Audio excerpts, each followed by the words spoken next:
Hello friends, welcome back to my channel. आज की video में मैं आपके साथ शेयर करने जा रही हूँ singer fashion maker 1409 swing machine का ओवरऑल रिव्यू। और ये मशीन मुझे कितने की मिली थी, मैंने कितने की परचेस की थी और इस मशीन को जो है मैं कितने ईयर्स से यूज़ कर रही हूँ और अभी इसकी करंट सिचुएशन क्या है, अभी ये कैसी वर्किंग करती है और कितना ज़्यादा इस मशीन को यूज़ कर सकते हैं पर डे के हिसाब से, वो सारी डिटेल्स मैं आपको इस वीडियो में प्रोवाइड करने जा रही हूँ। तो चलिए फटाफट से स्टार्ट करते हैं आज का वीडियो। सबसे पहले ये हमारे singer fashion maker swing machine है। इसमें आप देख सकते हैं यहाँ पर आपको सारे पैटर्न्स दिए हुए हैं। ये पैटर्न सेलेक्टर डायल है और ये है स्टिच लेंथ का। इसके थ्रू हम स्टिच की जो लेंथ है उसे हम छोटी या बड़ी कर सकते हैं। और ये पैटर्न सेलेक्टर है। यहाँ पर होता है हमारा रिवर्स स्विच, इससे हम रिवर्स कर सकते हैं। यहाँ से हम स्टिच का जो थ्रेड, यहाँ से ऊपर का जो थ्रेड जाता है वो इस व्हील के थ्रू, यहाँ पर जो व्हील होती है उसके थ्रू हम उस थ्रेड के टेंशन को हैंडल कर सकते हैं। यहाँ निडल लगती है, इधर साइड में थ्रेड कटर दिया होता है और यहाँ पर इसकी हैंड व्हील होती है जिससे ये मशीन की निडल को हम अप डाउन कर सकते हैं। तो चलिए अब और डिटेल से जानते हैं इस मशीन के बारे में। ये है हमारी सिंगर प्रॉमिस 1409 स्विंग मशीन। यहाँ साइड में ऑन ऑफ स्विच होता है जिससे हम ऑन या ऑफ करते हैं। यहाँ से हम इसे यूं ऑन करेंगे। ये पैटर्न सेलेक्टर होता है, अभी ये स्टिचिंग पर मैंने सेलेक्ट कर रखा है। उसके बाद जिगजैग होता है। जिगजैग में भी बहुत ही डीपली अगर आप देखेंगे तो यहाँ पर देखिए स्मॉल जिगजैग से लेके पूरे विड्थ के जिगजैग तक इसमें यहाँ पर बने हुए होते हैं। तो जितनी आपको विड्थ की जिगजैग करनी है आपको उस पोजीशन पे इसे सेलेक्ट करना होगा। फिर यहाँ पर अलग अलग डिजाइन होती हैं जो कि ओवरलॉकिंग में भी काम आती हैं और डिजाइनिंग में भी काम आती हैं। देन यहाँ पे 4 स्टेप का बटन होल होता है। बटन होल जो हम बनाते हैं वो होता है काज बटन के लिए। 4 स्टेप में हम उसे बनाते हैं। ये स्टिच लेंथ दी हुई होती है 0 से लेकर के 4 तक के लिए।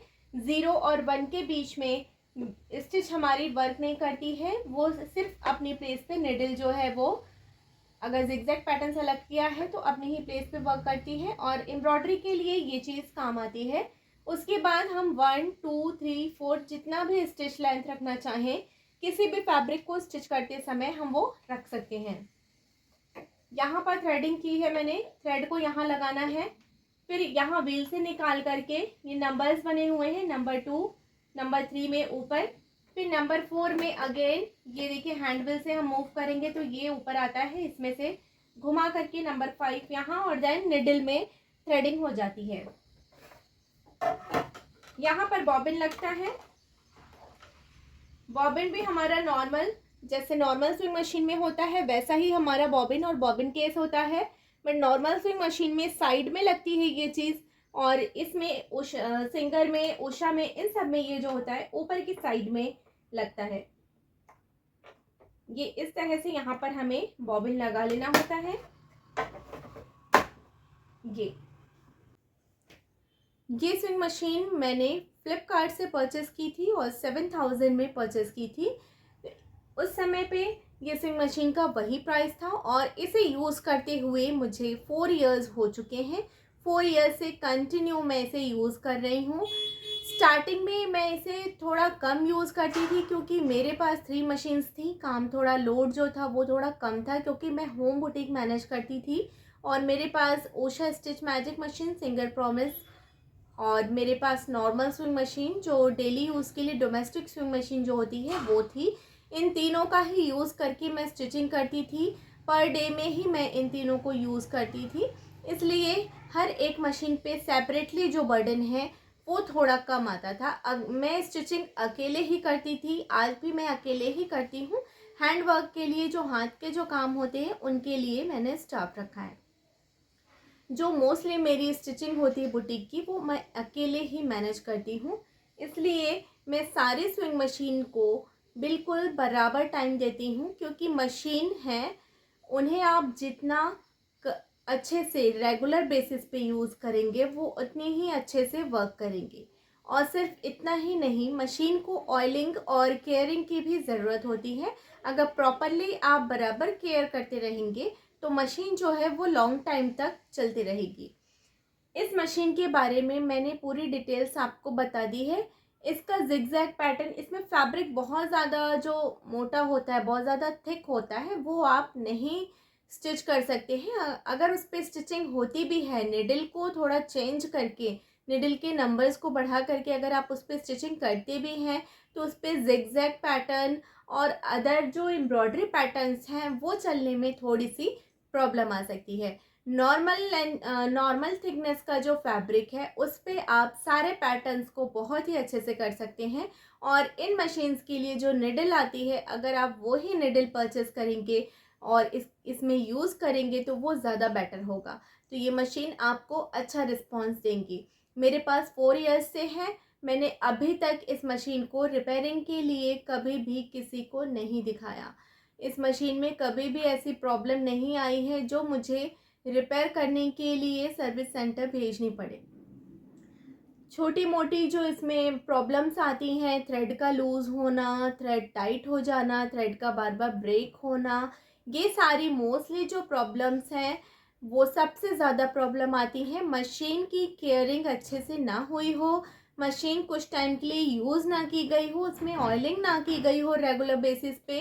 तो इनमें ये छोटी छोटी सी प्रॉब्लम आती हैं, उनको आप खुद भी हैंडल कर सकते हैं। मशीन की ऑयलिंग का वीडियो मैंने अपने चैनल पे ऑलरेडी प्रोवाइड कर दिया है। वीकली आप कैसे क्लीनिंग कर सकते हैं और मंथली आप कैसे क्लीनिंग कर सकते हैं, दोनों ही वीडियोस मैंने आपको प्रोवाइड किए हैं। उसका यूज़ करके आप मशीन का बहुत ही अच्छे से केयर कर सकते हैं। तो ये मशीन आपकी लॉन्ग टाइम तक वर्क करेगी। पर डे में मैं इसे कितना यूज़ करती थी, तो पर डे मैं अपने सिंगर फैशन मेकर को पर डे के हिसाब से 2 आवर्स का यूज़ करती थी, जब तक मैंने होम बुटीक मैनेज किया। रिसेंटली 6 मंथ पहले मैंने मार्केट प्लेस पे भी बुटीक अपना ओपनिंग की है, जिसका वीडियो मैंने आपके साथ शेयर किया है। तो उस बुटीक के ओपन होने के बाद से इस मशीन पे मेरी जो स्टिचिंग है वो कुछ ज़्यादा ही हो गई थी, क्योंकि ओशा वाली मशीन, जैसा कि मैंने अपने वीडियोस में आपके साथ शेयर किया है, उसे मैंने बुटीक पे रख दिया था और ये मशीन मेरी घर पे थी और एक डोमेस्टिक मशीन मेरे घर पे थी। तो डोमेस्टिक मशीन में मैं सिर्फ सिंगल 2 लेयर पतले थिन कपड़ों को अगर आप जॉइंट करके स्टिच करते हैं तो वो ईजिली स्टिच हो जाते थे। बट साइड की फिटिंग हो गई, थोड़ा सा थिकनेस अगर 4 फोल्ड हो गया सेम फैब्रिक, तो उसमें वो स्टिचिंग करने में प्रॉब्लम करती थी। तो इसलिए मैं इस स्विंग मशीन का यूज़ करके वो सारी स्टिचिंग, अपनी बुटीक की सारी स्टिचिंग मैं इसी पे करती थी, फॉल पिको स्टिचिंग। और जब मैं बुटीक में होती थी तो मैं उषा स्टिच मैजिक मशीन का यूज़ करती थी। इन दोनों मशीनों का यूज़ करके मैं 6 मंथ से कंटिन्यू वर्किंग कर रही हूँ। और मैं जब भी घर पे स्टिचिंग करती हूँ, मैं मोस्टली मेरी जो स्टिचिंग होती है वो घर पे ही होती है, होम बुटीक पे ही होती है। तो इस मशीन को मैं डेली पर्पस 6 मंथ से रेगुलरली मैं 4 to 5 आवर्स यूज़ कर रही हूँ। कंटिन्यू 4 to 5 आवर्स स्टिच नहीं करती मैं इस पे। मॉर्निंग में जैसे मैंने 1 आवर यूज़ कर लिया, 1 आवर मैंने दोपहर के टाइम पे यूज़ कर लिया और 2 से 3 घंटे मैं नाइट शिफ्ट में स्टिचिंग करती थी। ऐसे करके 4 to 5 आवर्स मैं डेली इस मशीन पे स्टिचिंग करती थी। अभी रिसेंटली मैंने जैक स्विंग मशीन ले ली है, तो मेरी maximum stitching Jack swing machine पे होती है। इसको जो ऑटोमेटिक स्विंग मशीन्स होती हैं उन्हें हम 2 आवर्स से ज़्यादा एक टाइम पे यूज़ नहीं करना चाहिए हमें, क्योंकि उनके ऊपर लोड बहुत ज़्यादा हो जाता है। 2 आवर्स तक का लोड इनके लिए सफिशिएंट होता है। वो भी इनकी जो फुल स्पीड होती है, उतनी फुल स्पीड में मैंने इन्हें कभी यूज़ नहीं किया। मीडियम से थोड़ा हाई होता था, बट पूरी तरह से जो फुल स्पीड होती थी उस फुल स्पीड में मैंने इन मशीन्स को कभी हैंडल नहीं किया। इस तरह से मैंने अपनी मशीन को जो है लॉन्ग टाइम से 4 इयर्स से मैं यूज़ कर रही हूँ। फर्स्ट जुलाई को मेरी उषा स्टिच मैजिक मशीन को 4 इयर्स कंप्लीट हो गए हैं और 7 जुलाई को मेरी सिंगर फैशन मेकर को 4 इयर्स कंप्लीट हो गए हैं। तो ये दोनों ही मशीन्स मेरी 4 इयर्स की हो चुकी हैं और दोनों ही बहुत ही अच्छी वर्किंग है। इसमें प्रॉब्लम सिर्फ इतनी आई है कि जितनी स्मूथ इसकी वॉइस इसकी स्टार्टिंग में थी, इसकी वॉइस में बस थोड़ा सा डिफरेंट आया है, थोड़ी सी नॉइज़, हल्की सी नॉइज़ इसमें ज़्यादा होने लगी है। अदरवाइज़ ये मशीन स्टिचिंग में भी परफेक्ट है और इसके जो पैटर्न्स हैं वो भी परफेक्टली जा रहे हैं। अब मैं आपको ये स्टिच करके दिखाती हूँ कि 4 इयर्स के बाद जो है इसकी स्टिचिंग कैसी आ रही है, और आप खुद जान जाएंगे कि सिंगर फैशन मेकर कितनी ड्यूरेबल है। अब चलिए मैं आपको इस पर स्टिचिंग करके दिखाती हूँ। पैटर्न सेलेक्टर को देखिए, मैंने यहाँ पर सिंपल स्टिचिंग में सेलेक्ट किया है और स्टिचिंग नंबर जो है मैंने वो 2.5 पे सेलेक्ट कर दिया है। यहाँ पर मैंने एक रफ़ फैब्रिक ले लिया है, कोई सा भी आप रफ़ फैब्रिक ले सकते हैं। अभी ये सिंगल लेयर है। मैं इसकी जो रियल नॉइस है, रियल वॉइस जो अभी चल रही है इसको स्टिच करते समय 4 इयर्स के बाद, वो मैं आपके साथ शेयर कर रही हूँ। जो इसकी रियल नॉइस है वो ये देखिए।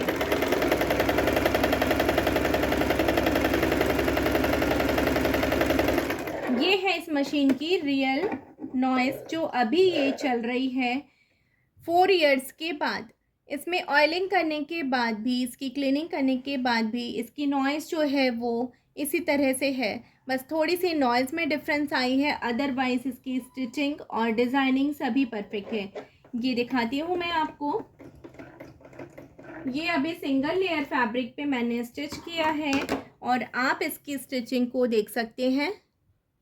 ये देखिए, बहुत ही परफेक्ट स्टिचिंग आई है, फ्रंट से भी और बैक से भी।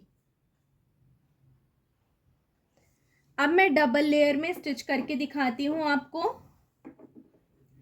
इसी फैब्रिक को देखिए, मैंने डबल लेयर कर दिया है।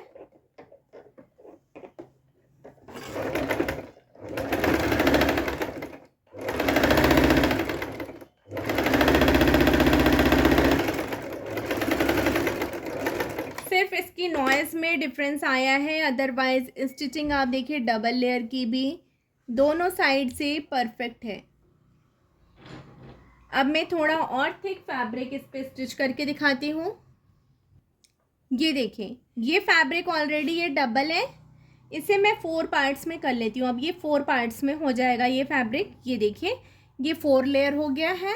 अब मैं इस पे स्टिचिंग करके दिखाती हूँ आपको, इसकी स्टिचिंग कितनी परफेक्ट आएगी।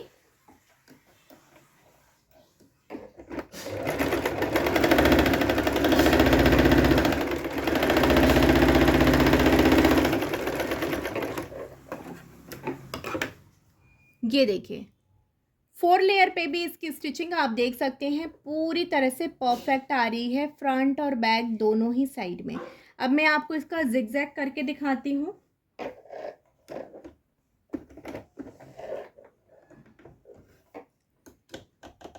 ये मैंने जिगजैग पैटर्न सेलेक्ट कर लिया है और विड्थ को मैं 2.5 पे ही रहने दूंगी।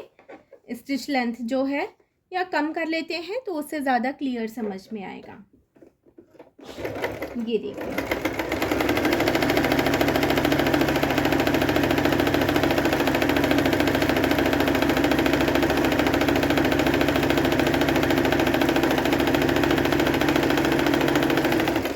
इसकी स्पीड जो है वो अभी भी बिल्कुल वैसी ही है जैसे पहले थी। स्पीड में कोई इशू नहीं आया है, सिर्फ इसकी नॉइस में थोड़ा सा इशू आया है 4 इयर्स की वर्किंग के बाद। ये देखिए, इसका जिगजैग भी बहुत ही परफेक्ट हो रहा है, आप देख सकते हैं।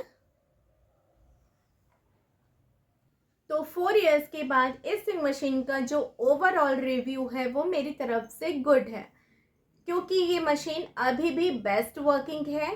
सिर्फ इसकी नॉइस में थोड़ा सा डिफरेंस आया है, वो तो नॉर्मली किसी भी स्विंग मशीन में, डोमेस्टिक स्विंग मशीन ले आप या फिर आप अम्ब्रेला स्विंग मशीन ले, कोई सी भी स्विंग मशीन ले, अगर आप उसमें प्रॉपर ऑयलिंग नहीं कर पा रहे, क्लीनिंग नहीं कर पा रहे हैं, या फिर आप रेगुलर बेसिस पे भी 10 to 15 डेज में क्लीनिंग ऑयलिंग कर रहे हैं, ऑयलिंग ही करते हैं मोस्टली जितने भी अच्छे स्टिच करने वाले लोग होते हैं, जिनके पास टाइम कम होता है और उनके पास इस तरह की डोमेस्टिक अम्ब्रेला या फिर ऑटोमेटिक स्विंग मशीन होती है और उनके पास टाइम कम होता है, वो मोस्टली ऑयलिंग भी 10 डेज़ के बाद ही करते हैं। जहाँ तक कि मेरा एक्सपीरियंस है मैं वो बता रही हूँ। तो इस कंडीशन पे जो मशीन्स हैं वो धीरे धीरे धीरे धीरे वर्कलोड बढ़ते बढ़ते उनकी वॉइस 4 ईयर्स तक तो थोड़ी सी तो ज़्यादा हो ही जाएगी। उसके बाद भी अगर आपकी कोई क्वेरीज़ हैं तो आप कमेंट सेक्शन में मुझे ज़रूर से बताइएगा। मैं पूरी कोशिश करूँगी आपकी सारी क्वेरीज़ का आंसर करने का। तो मिलते हैं आपसे अपने नेक्स्ट डिज़ाइनर वीडियो में। Thanks for watching friends.